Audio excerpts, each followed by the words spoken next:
ably established. I am deeply honored to have been selected to deliver the feature address at today's speech day and graduating ceremony of the 2019 graduating class of this prestigious high school. My own school, which helped me tremendously in molding me into the person I am today. Let me thank the principal and staff for their invitation to do so. Thank you. I feel obliged to begin my presentation by first recognizing the impressive performance of this graduating class in their recent examinations. You, the graduates, have made your contribution to the long-standing reputation of the School of Excellence. Your parents must be bursting with pride. You have no doubt brought much gratification to your teachers and principal. I heartily congratulate you. I am pleased to share in this moment. Graduation is a time of celebration and triumph and marks the end of one phase and the beginning of the next. It is a very proud moment for the graduates, parents, teachers, who have all played a part in the result. The students have worked hard with focus, determination, and discipline. I have the highest respect for the teaching profession, built over many years as a student, a parent, and having a mother and aunt who, although now retired, still remain passionate teachers. You must recognize that your teachers have done their utmost to help you by encouraging and motivating you to perform at an optimum. Your parents may have made sacrifices in the last years and provided you with an enabling environment at home, financial and moral support to help ease you through this phase. Yesterday you were students, and today you will be leaving as adults. As you advance to tertiary level or even to join the workforce, you will be in a total different environment with new friends. You'll be subjected to new peer pressure. Now parents, this is a period of life where children will soon no longer be under your roof and may be thousands of miles away. This will require emotional adjustment in both parent and child.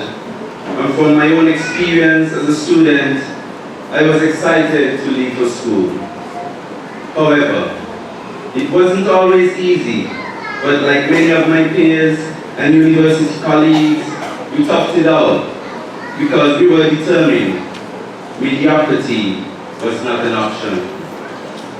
And so we pushed hard to be the best we could be, despite the circumstances. Parents may not always be right in what they say to you, but believe, whatever parents say or do, it is because they genuinely believe it's in the best interest of their children.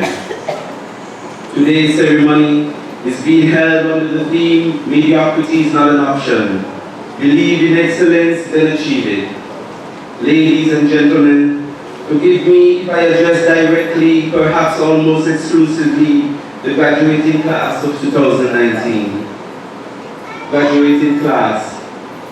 Education is intended to prepare you for taking your place in society, for contributing to its progress, and thereby helping to evolve the quality of the society, and by extension, the world civilization of which we in St. Kitts Nevis, though small, are a part.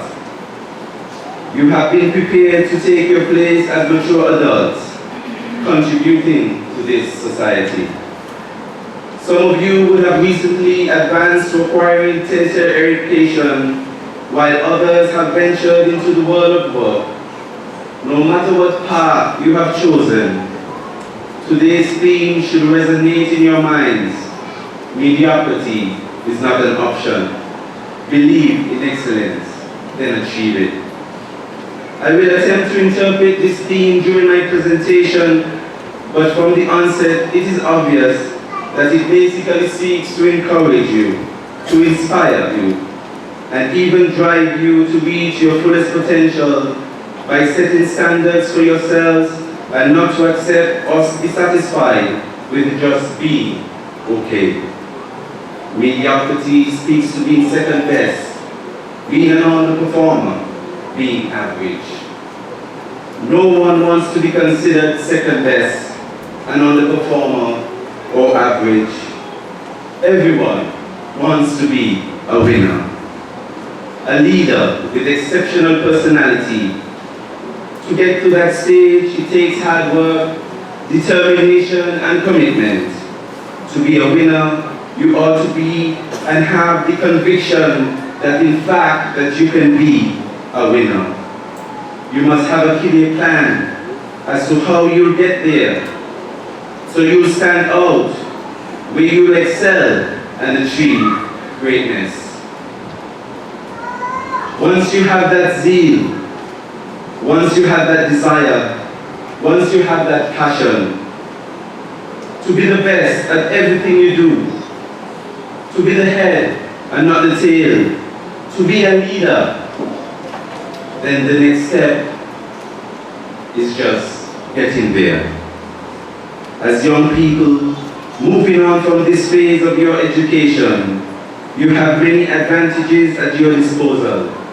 Instant communication, many different technologies, easy mobility, opportunities to explore and enjoy your own physical space, and also opportunities to travel abroad and connect with others. Certainly, far more advantages than I had at your stage. And I'm certain, far more advantages than your parents, guardians, teachers here today. In this day and age, you can study with computer or your peers in a study group. You can communicate with friends and family via cell phone that are miles away.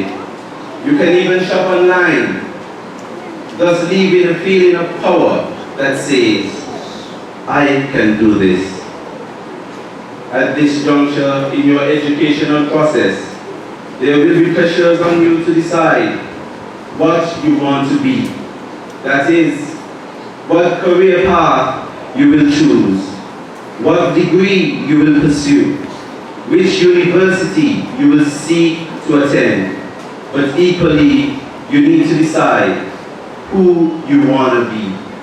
That is, what are the principles that will guide you in life? What are the professional characteristics you will have? Personal advantage and social contribution. Whatever you choose, it is important you believe you can achieve excellence. In my days of attending school, we were expected not only to excel in our academics, but to be obedient and disciplined. There was little or no tolerance for bad behavior, especially when Mr. Vincent Hodge, now permanent secretary in the Ministry of Education, was at this school. For him, mediocrity was not an option. Students at the time had to believe in excellence and achieve it. If they didn't already, Principal Hodge would invest his time in each child, and at the end of the school year, mission accomplished. Detention. Is this a word you are familiar with? As we're growing up in a different era, where the writing of lines and detention are not as popular, the word detention was a constant staple in our school diet. It required us to write lines which constituted as a form of punishment at that time. Students were required to be respectful of authority, generally and particularly for their teachers. The writing of lines was a torture for us, but it helped to improve our writing and spelling skills after writing sentences such as, "I promise to be a good student and do my work at all costs," 100 times. This was worse than a crack of a whip over my back, and everyone knows how whooping goes. At the end of the day, however, many of us would have understood discipline, respect for self and others. Above all, we learned the hard way. Mediocrity was not an option. Graduates, today I urge you, as you leave this institution and set yourself on a new path, to take some time to do some introspection, improve your self-awareness, discover who you really are, and define the path towards reaching your long-term goal.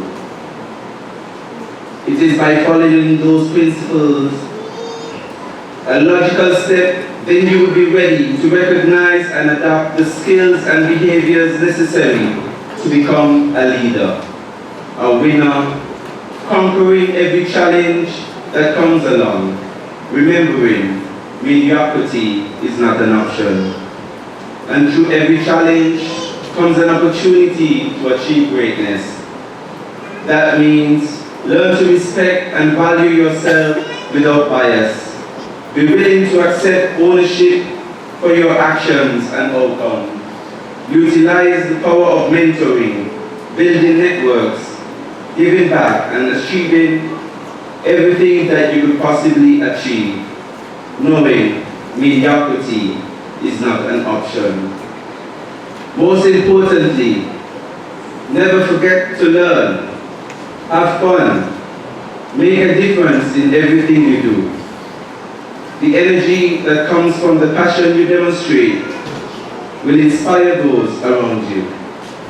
You will find the opportunities seeking you out, both personally and professionally, all because mediocrity is not an option. Graduates, today and going forward, it's time to believe in excellence and achieve it. I hope that my presentation has been useful, and I take this opportunity to wish you all the very best in your future endeavors. To the teachers and staff, keep up your excellent work in helping to shape future leaders, and may God bless you all. Thank you.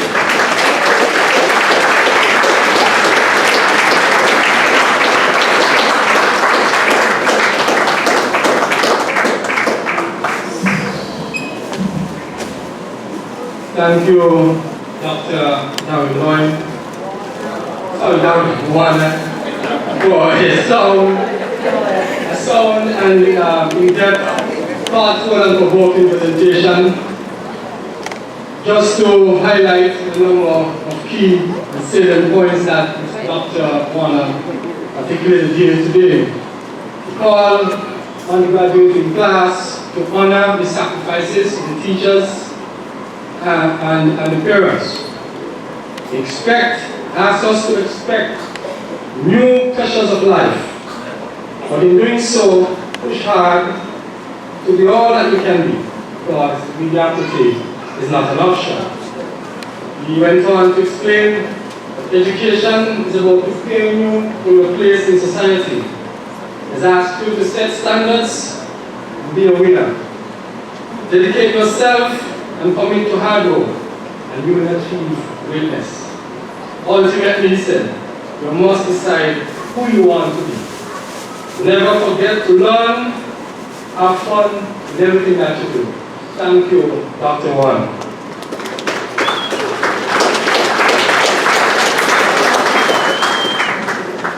We'll now move along to a presentation, a video presentation.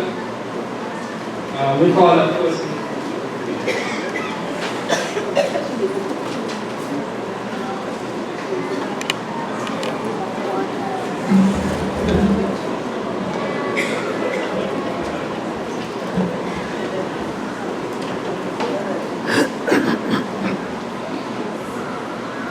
Dr. Warner.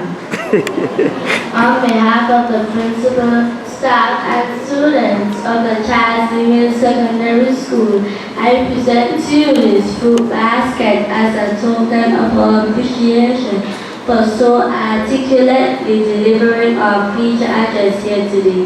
Thank you. Yeah.